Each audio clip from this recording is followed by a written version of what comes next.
Halo sahabat pecinta catur, selamat datang kembali di Catur Talk Indonesia. Tentunya kita pada hari terakhir atau final pada kategori Rapid Saint Louis Grand Chess Tour 2022. Di sini saya akan menunjukkan kepada Anda permainan cukup menarik antara Grandmaster Alireza Firouzja menghadapi Grandmaster Ian Nepomniachtchi. Dan tanpa berlama-lama langsung saja kita simak di Catur Talk Indonesia.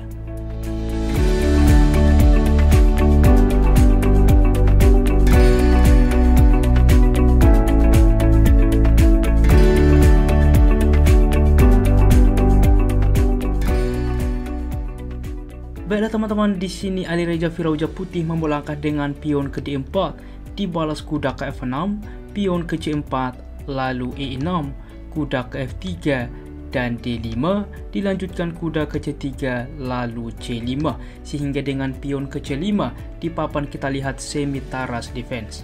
Pion ke E3 saat ini, maka kuda ke C6, pion ke A3 langsung mengontrol kotak penting B4, pertukaran pion terjadi, gajah memukul kembali, lalu A6 juga ke depan mensupport pion melaju, gajah langsung mundur ke A2 dan tetap B5, dilanjutkan menteri ke C2, lalu pion memukul pion, pertukaran terjadi dengan pion memukul kembali, pertukaran kuda, kuda memukul kuda, lalu menteri memukul kuda.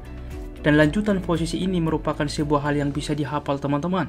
Dan ini juga menjadi tantangan. Coba Anda pause video ini, apa yang dimainkan oleh Alireza di dalam posisi seperti ini. Bagaimana teman-teman? Selamat bagi Anda yang bisa menemukan langkah itulah dengan kuda ke D5. Terlihat mengorbankan kuda dan ini harus dibalas dengan hati-hati teman-teman. Dan Ian Nepomniachtchi memilih dengan kuda memukul kuda. Saya akan menunjukkan kepada Anda apa tujuan langkah ini. Apabila pion menerima teman-teman, masalahnya menteri ke C6 skak, waktu yang sama mengancam benteng, tetap juga akan terjadi pertukaran kualitas. Dan mengapa di sini putih sangat signifikan lebih baik karena juga membuka file E teman-teman. Oke, di dalam posisi ini salah satu untuk tetap sebanding bahwa menteri terlebih dahulu melakukan skak salah satu opsi, di mana gajah menutup membawa kuda baru memukul kuda. Di mana gajah ke C6 skak saat ini, dan ini harus menjadi pilihan hati-hati, raja wajib ke E7 teman-teman. Tetapi sebelum kita melangkah lebih jauh, apabila raja berpindah ke D8, ini sangat jauh berbeda. Di mana gajah dapat memukul kuda saat ini. Kita lihat apabila menteri menerima langsung juga dipin ke depan, di sini juga mengancam benteng.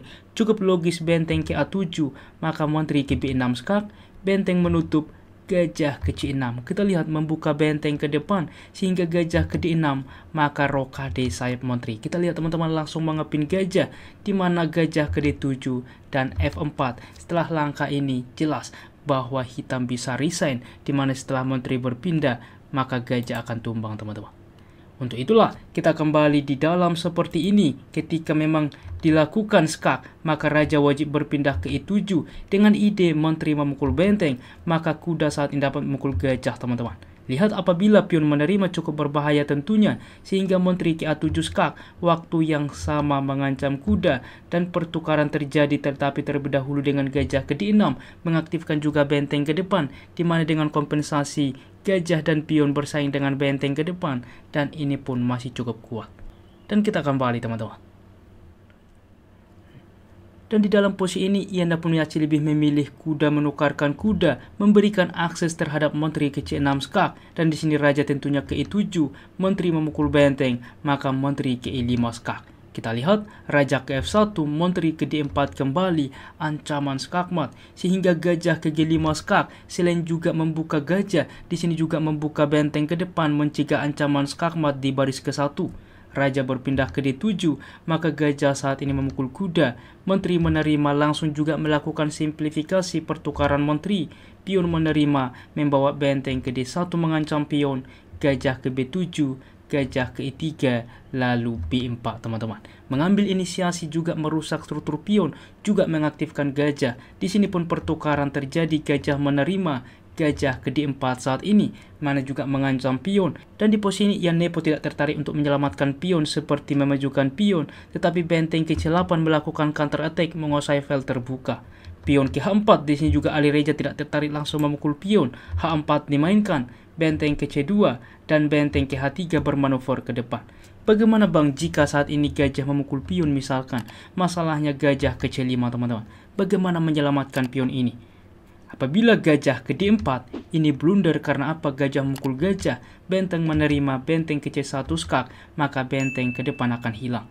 Tentunya untuk tetap sebanding yaitu dengan raja ke G1, maka di sini apa yang harus dilakukan? Gajah juga dapat melakukan skak raja berpindah, ini pun cukup sebanding, dan juga benteng juga bisa dilakukan di mana ada discover ke depan, sehingga gajah baru ke D4, pertukaran terjadi, dan tentu ini pun masih cukup sebanding teman-teman. Dan untuk itulah kita kembali ke partai aslinya. Sehingga untuk itulah teman-teman, Alireza tidak langsung memukul pion karena cukup banyak risiko ke depan, sehingga benteng ke H3 dilanjutkan dengan G6 saat ini, benteng ke F3 lalu F5.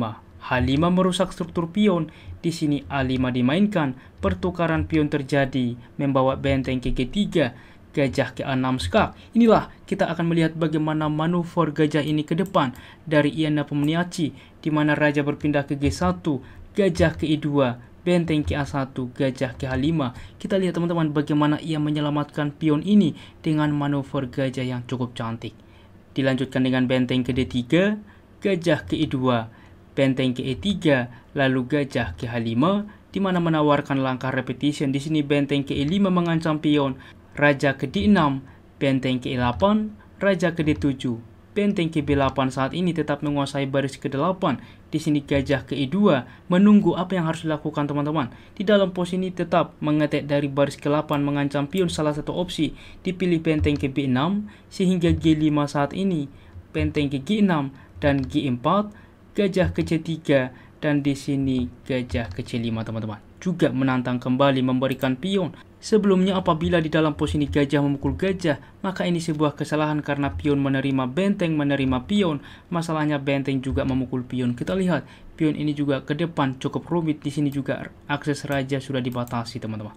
Untuk itulah kita kembali di dalam pos ini dimainkan gajah ke C5, dilanjutkan dengan gajah memukul pion, benteng memukul pion saat ini, dan gajah ke C3, benteng ke B3, gajah ke E5, dan di sini gajah juga untuk sebagai penghalang ke depan, salah satu opsi. Di sini langsung gajah ke C4, membawa benteng langsung ke D1, mengepin pion.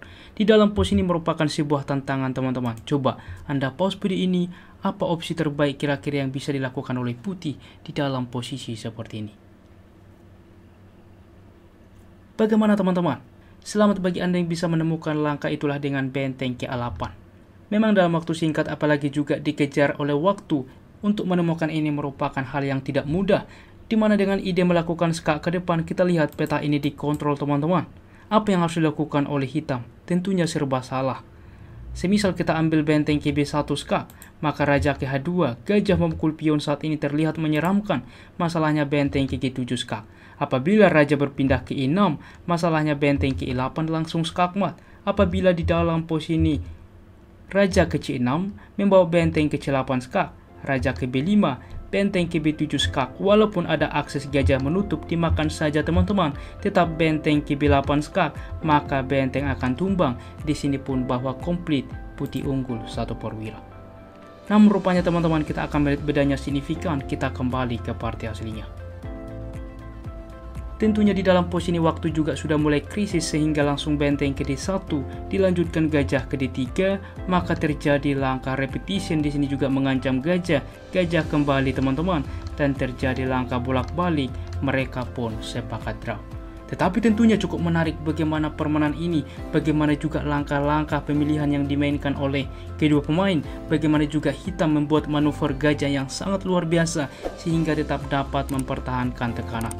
Semoga permainan ini bermanfaat bagi kita dan menginspirasi bagi kita di dalam bermain catur selanjutnya. Dan berikutlah hasil standing setelah rapid final hari ketiga teman-teman, di mana permainan dipimpin oleh Alireza Firouzja dan Maxim Vagellagraph, diikuti Sam Saklan, Ian Nepomniachtchi, Sakya Mamedyarov, Jeffrey Sion, Fabiano Caruana, Levon Aronian, Leonard Mengues, dan Hikaru Nakamura. Baiklah teman-teman, demikianlah permainan hari ini. Jika kawan-kawan suka, please like, comment, dan juga subscribe. Apabila ada saran ke depan, jangan ragu tuliskan di kolom komentar.